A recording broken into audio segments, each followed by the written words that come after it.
Chapter 7, the metric system. And the first section we're going to cover in here is section 7.1, which is basic terms and conversion within the metric system. So in this section, you'll learn about performing conversions within the metric system. And let's talk about the two systems that are in use in the world today. So most countries of the world use the System International of Units, or the SI system, which is basically the metric system.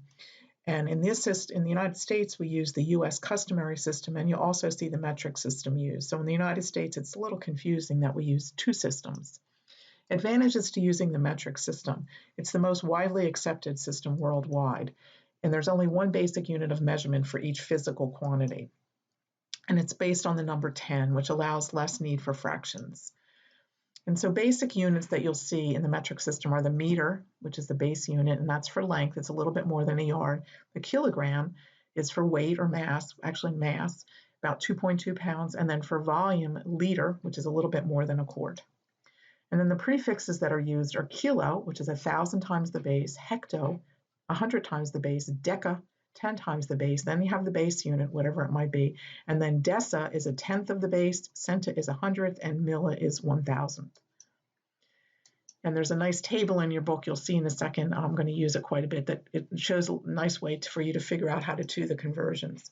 So to convert from a smaller unit to a larger unit, you're going to move let me go back for a second. To go from a smaller unit to a larger unit, you're going to move to the left, however many decimal places the units are apart.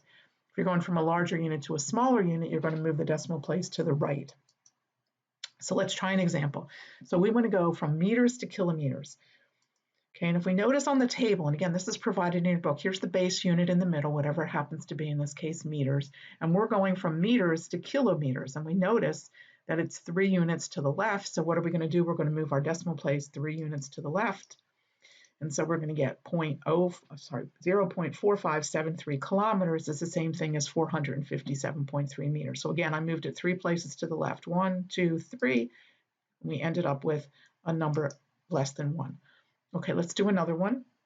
This time we want to go from grams to centigrams. So again, our base unit here, rather than meters, is going to be grams, and this is where we're sitting in the middle here, and we want to go to centa, which is 2 units to the right. And so what are we going to do? We're going to move our decimal place 2 units to the right. So 14 grams becomes 1,400 centigrams. Now we want to convert liters to milliliters. Okay, so liters would be our base unit, and we're going to milliliters, which is 3 units to the right. So we're going to move our decimal place 3 units to the right, 3 places to the right rather. And so 0.98 liters is equal to 980 milliliters. Now we want to convert decaliters to kiloliters.